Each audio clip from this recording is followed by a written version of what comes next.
Welcome to the Diversity Connector podcast, where we explore the rich tapestry of human experiences. I'm your host, Gertrude Mache, and I would like to acknowledge the traditional custodians of the country on which we meet today. I would also like to pay my respects to elders, past, present, and emerging, and together as we dive into conversations that bridge cultures, challenge stereotypes, and celebrate the unique perspectives each of us brings to the table. Each episode is a journey through stories and insights from a kaleidoscope of voices, each sharing their colorful narrative. Whether you're at home, on the go, or just anywhere in between, you're now part of a community that values understanding, inclusivity, and the beauty of diversity. So plug in your headphones, get comfortable, and let's connect through the power of our shared stories. Welcome, and thank you for joining us on the Diversity Connector podcast. Hello, everybody, and welcome back to the Diversity Connector. This is Gertrude Mache here in beautiful Melbourne, Australia. And today I am graced with the presence of yet another fascinating woman. Welcome, welcome, welcome to our tribe. Please tell everybody your full name, where you're based, how old you are, and share your story with us. My name is Irene Poku, and I'm based in London. I'm 51 years. And I am currently an authentic leadership coach and a diversity and inclusion champion, facilitator, and trainer. My background is I studied pharmaceutical science, so I worked with pharma companies as a drug development scientist and then as a project manager. So my career for over 20 years spans, of course, various roles within pharma as in project management. Along the way, I met John and I got married, and I had 3 children with him, 1 boy and 2 girls. Everything was fine with our relationship and our children, and we juggled parenting with full-time jobs. Out of the blue, John was diagnosed with cancer, and unfortunately, he died in September 2017. At that point, my whole world came crashing down. I felt like my world was ending. And we had a very, very good relationship, and we worked so well as a partnership. We were best friends. So it really hit me. And I needed to take a whole year out of work just to get my mind in the right place, to look after my children and to ensure that they were all in a resourceful state. During that time, I needed every motivational speaker who was telling me that I was going to be okay, because I felt, I was in a very low place. And I read a lot. I'm an avid reader. I read a lot and I listened to various podcasts.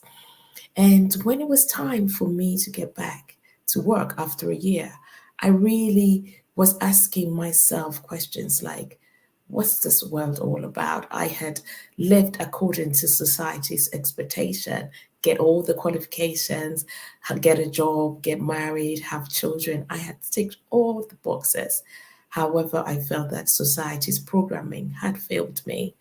And at that point in my life, I wasn't fulfilled. And I started to ask myself the question, who am I? Why am I here? What do I do? Who do I do it for? So then it led me to asking myself the question that if I had only 12 months to live, what would I change about my life? And the job was the first thing to go. I did not want to work full time anymore. I did not want to work for somebody. I did not want to be constricted in any way. I really wanted to be my own self, find what is my value, my belief system, interrogate my belief system, and then make adjustment to my life. And that led me to quit my job. And then I was asking myself the question, so what am I going to do? I wanted to help other people to really also look within themselves, find what their strengths are, and then come up with a way to live their lives, not according to what society expects of them, but what they expect of themselves. So then I trained to be a coach.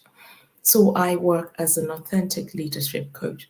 And my main focus is on strengths, beliefs, values. It's only when you know what your core values are that you can align yourself with it and live a life that is fulfilling. It is through that you know your why. So I work mainly with clients who want to find out what their core values are and align themselves with their core values. I also work with clients who want to interrogate their beliefs, identify what is the limiting beliefs and what are the empowering beliefs so they can align themselves with that.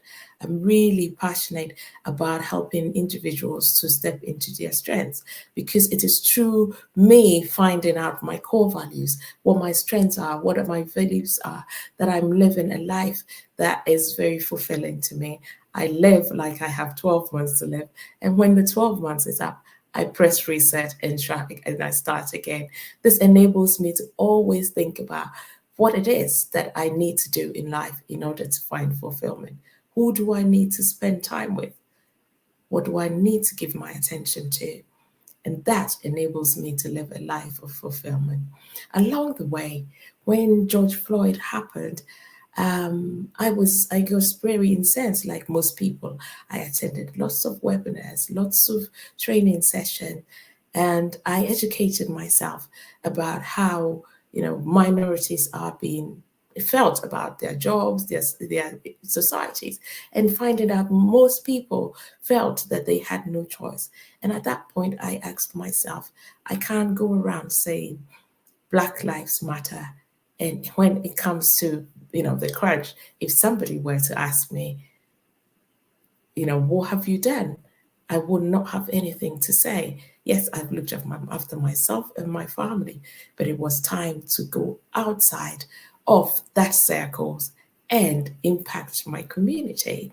My first step was to join a school which had a very mixed sort of ethnicity where the teachers are not of the same color as the children. So I joined as a school governor so that I could be a voice in senior leadership speaking up for the minority.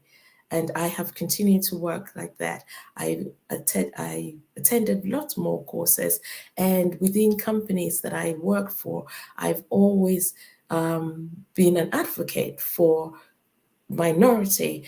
I positioned myself to coach minority leaders who want to be more inclusive or who want to gain their confidence so that they are not making excuses about what what it is that they're not getting the promotion. Sometimes people would say, hey, because I'm a Black person, things are going against me, but it may be working against yourself with that narrative. So I work with people who really are able to find out what it is that is their strengths and then step into their greatness without focusing on the color of their skin.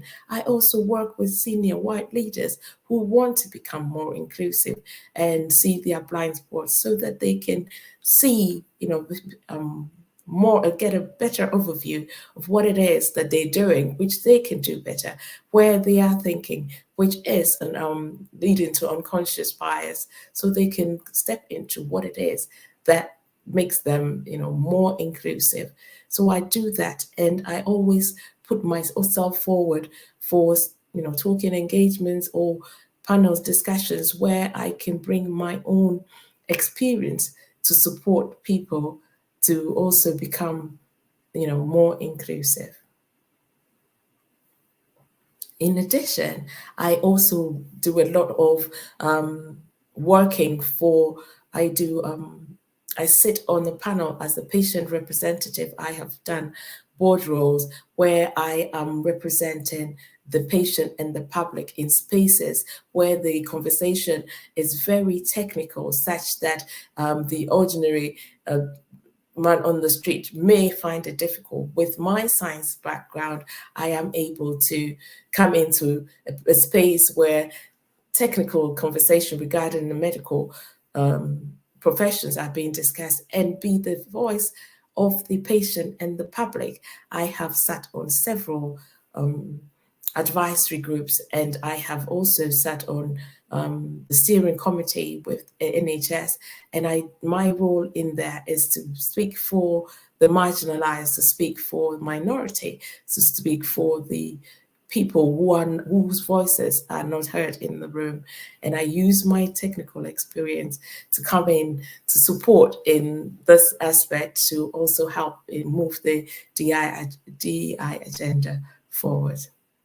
Thank you so much for sharing your story, Irene, and my sincere condolences for the passing of your husband. You know, we were talking a little bit earlier about how death has a way of waking you up to life. Yeah. I love what you've done with your story and how you've transmuted that experience into something really positive. And your energy and focus now is on advocating for those who don't have a voice, for those who are in marginalized environments and struggling with work, life balance, and inclusion. Yeah. So, you are passionate about diversity and inclusion. Yeah. How has it shaped your approach in coaching? The way it's shaped it is, coaching in itself means that you get into a space with no judgment.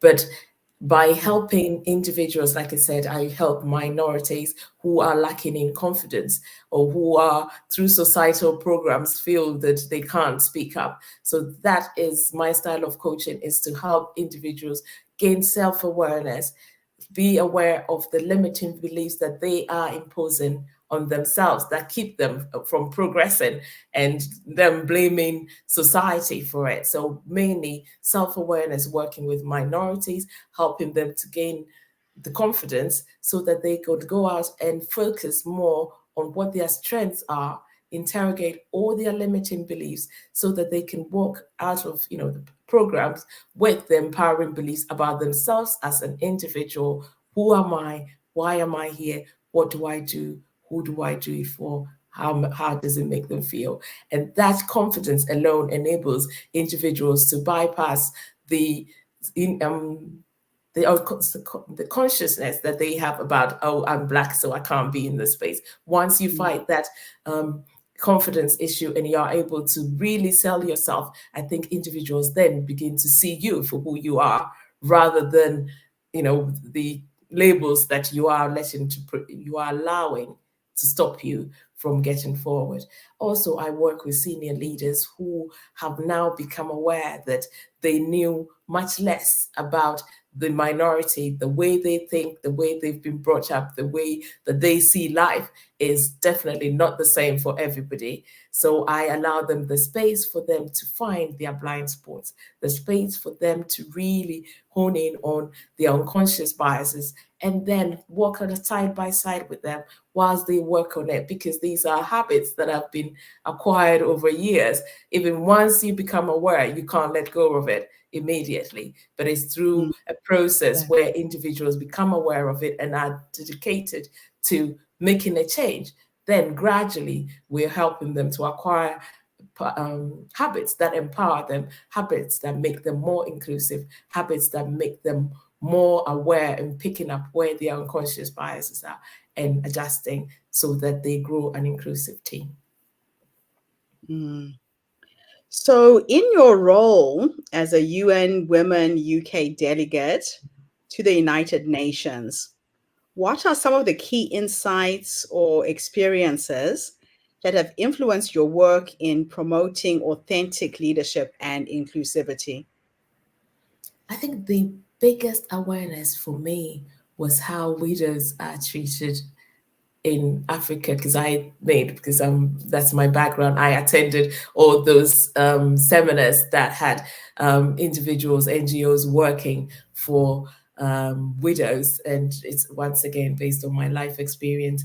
It was an area that I was passionate about, and it was such a shock to realize that not only do you lose your husband, but you lose your home, you lose your property, you lose your well-being, and women are suffering in that respect. I think that was very, very sad for me to hear, knowing that nobody got in the way of me trying, wanting to transform myself, and due to financial situations or family issues, widows are facing really dire situations. And consequently, I put my energy, I've supported NGOs, I've linked up with those sort of NGOs that are helping widows.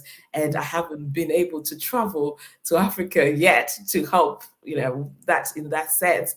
But that is also something that I'm Yeah. working on, where I can go and use my lived experience to help to build confidence, use my, my means, if whatever means that I have to support, because it broke my heart when I heard those sort of stories. So, can you elaborate on the concept of holding up a mirror to your clients in coaching?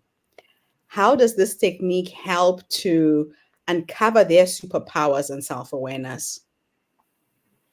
So, without a coach, an individual just thinks about life based on their upbringing, their society, what they have seen, their lived experience, and they can't think outside of that. And by holding a mirror up to a coachee, what I mean is I'm asking questions that let them see things from a point of view that they have never contemplated, because it's never been on their radar. So I ask questions. I come to a coaching space from a space of no judgment, and I come with childlike curiosity. And by asking lots of questions, I enable individuals who have been thinking all along from a lateral view to see like a 360 view of how they think.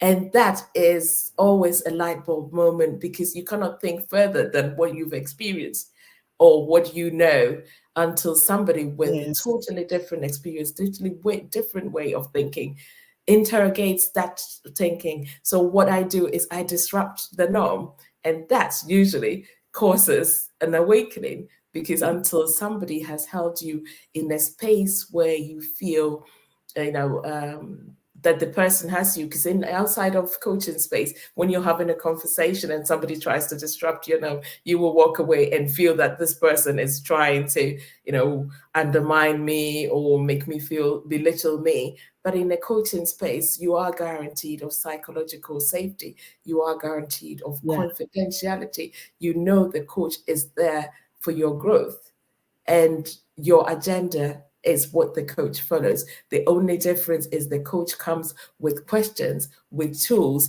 with reflecting back what I'm hearing, which I do a lot. So what I hear, I reflect back to you, and that is even can even be the light bulb moment, because individuals sometimes are not aware of how negatively they talk about themselves. And in a coaching space Oh, where there's psychological safety, I, as a coach, will reflect back to my client, this is what I'm hearing. And it's not just what I'm hearing, the body language that I'm seeing as well. And that is powerful mhm. in itself. And that brings about the self awareness. And then I work with the coach based Yeah. on what the self awareness, what sort of change they want to see in the future. I love that. So, what are some of the common challenges that you've observed in leaders when it comes to aligning their actions with their core values and character strengths? And how do you address these in your coaching? So most leaders will be promoted to that space based on how good they are at a particular task. So in most cases, they become line managers, and they haven't really been Yes. prepared for line management. And the way they think, an example will be if somebody works to a very high standard, to let's say 99% every time, then they expect that of everybody in the team. But then Yeah. 75% may be okay. If they work in a particular style, then they project that onto somebody. And that causes a lot of friction. That's why we've all heard people leave managers, they don't leave jobs. It is the manager that makes the job good for you. Yeah. And what I work with the leaders is to help them to gain that self-awareness. And when they've done the strengths test and they become aware of what their strengths are, then they also become aware that, these are my core values. They're not Gertrude's core values. Yeah. Everyone's core values are different. How do I get to know what Gertrude brings to the table in order that I may allow her to shine? And that is how they begin to build stronger relationships. They begin to listen more. And during one to ones, they make their line reports take ownership of the growth of the development plan, because then they are allowing them to bring their strengths to the fore, because they're not being told what to do. And that is the game changer, when leaders are allowing the direct reports to bring their strengths to the table, to feel comfortable that they can say at a table during a meeting that, no, you are suggesting a particular process, I would do it differently, but we will get to the same outcome. And the leader now knows that, yes, this is our deliverable, we all want to get here, but then we may do it differently.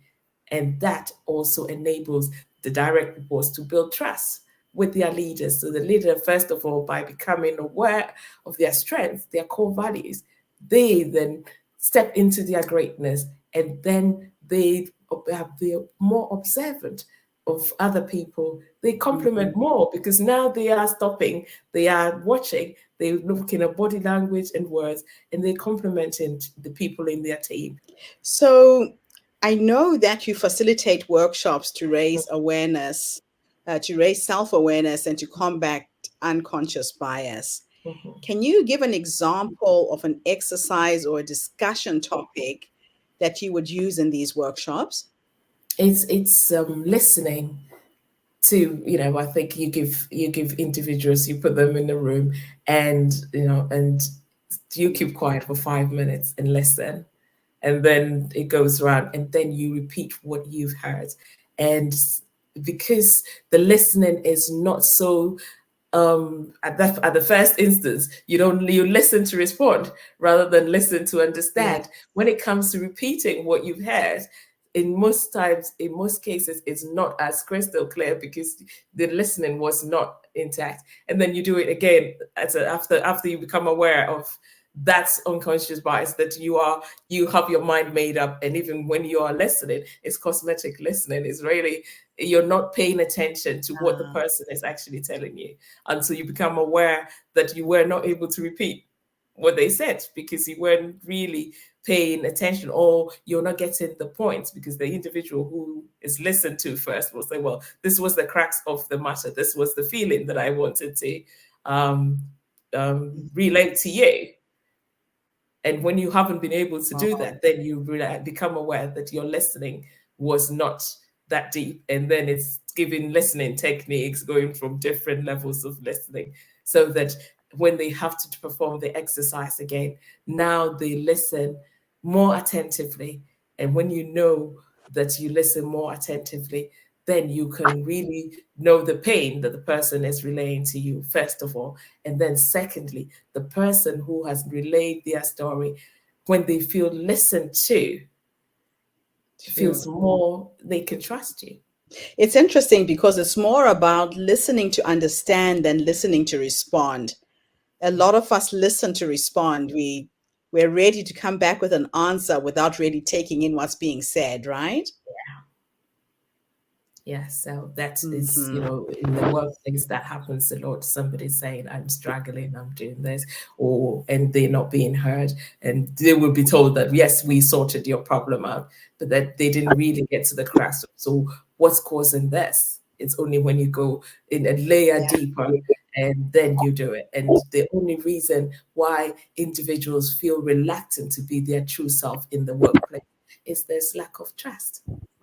How does cognitive diversity contribute to a more effective and inclusive workplace? And what strategies do you recommend for leaders to embrace this? So it's still conversation, listening, understanding, because until you realize that we all come from different backgrounds, different lived experience, such that we see the same thing differently. I say, is the eyes you bring to the occasion. The two of us will see a particular film or listen to a podcast, and I will take from it something totally different from what you will take from it.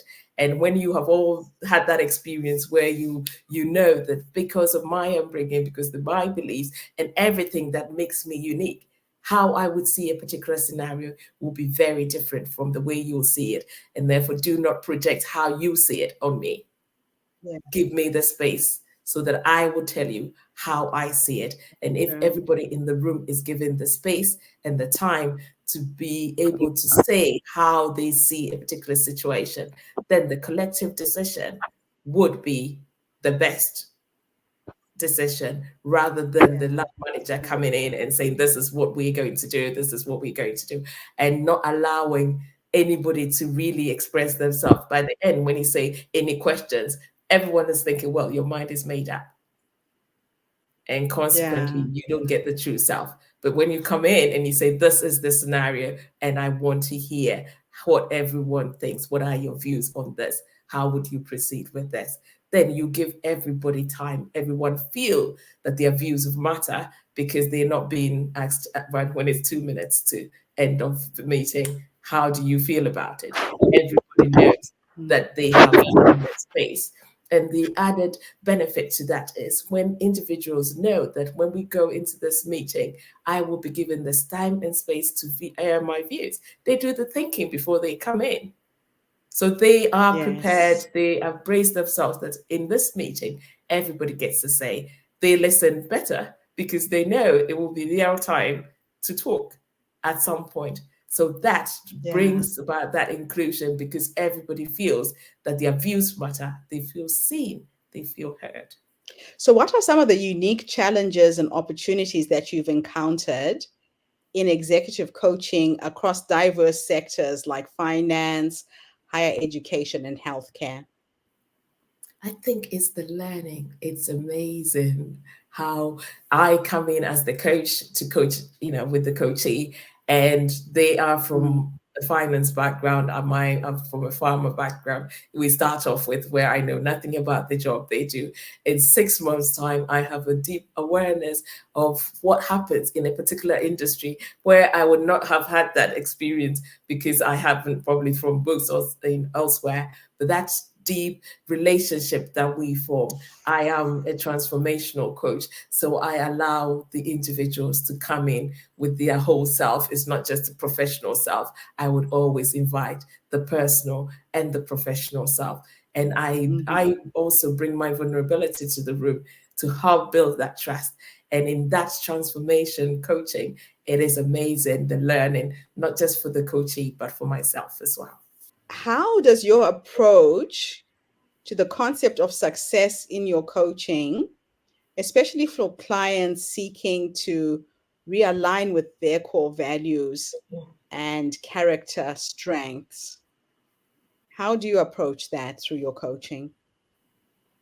In most cases, the leaders would have done some sort of personality assessment or be in part of a talent development program. So they come already with knowing that, oh, we've done this assessment, I've done this thing, I think it's a bit true, but I'm not too sure. So then we look at it. So when we're doing the alignment work, it's mainly you've done the test, or we go through career highlights in order to pick up the values that or the strengths through that. So there are various ways where I work with my clients, either through career highlights, through assessment. When they've done the different assessment report, they bring it, and then we go through it, and then they think, oh, well, this is the area I want to work, or I want to align more with this, then I think I'm okay here. So it's always a process of finding out, how do you want to align. Sometimes you may assess yourself as a 3/10 on a particular area, but you think, well, yeah, but that's not Yes. what I want to work on now. I'm a 7/10 here, but I want to get to an 8/10 here. And then we work through, so how may Yeah. you make the changes so that you move from this point to that point? But wherever you are in your alignment with your core values, you need to be comfortable with it. So you're not working, if the top Yeah. five is usually what we work on, you're not working with all top five at the same time, at the same momentum. There are times where you think, Mhm. well, I think I'm good here. This is where I want to work. And then we focus our energy using SMART goals and stuff like that to move the client gradually to where they want to be. Finally, for those aspiring to leadership roles or seeking to improve their leadership skills, what advice would you give them about discovering and nurturing their unique leadership style? I am a core values coach, and of everybody that I coach, we will be there. So I think it's knowing who you are in the first place, your authentic self. That is, you can't know anybody. I think Stephen Bartlett quote says, you can read Mhm. as many books as you like. If you can't read yourself, you can't move forward. So the So first thing true. is knowing who you are, doing the core values, and there are several tests that we can use to actually look at who am I, what do I really want, what are my strengths, and when we know it, then we talk about, okay, how do you align to these values? And that's for aspiring leaders. Once the more you're aligning, the more you're living a life that's fulfilled, and it Mhm. shows through your body language and everything. Wherever you are, if you're doing something that you really love doing, everyone notices you do it with passion. Yes. And that is what Mm. puts you in line for true leadership, because you don't have to use, lots of words. Your actions show that, yes, this person is a potential leader because of what we've seen of them.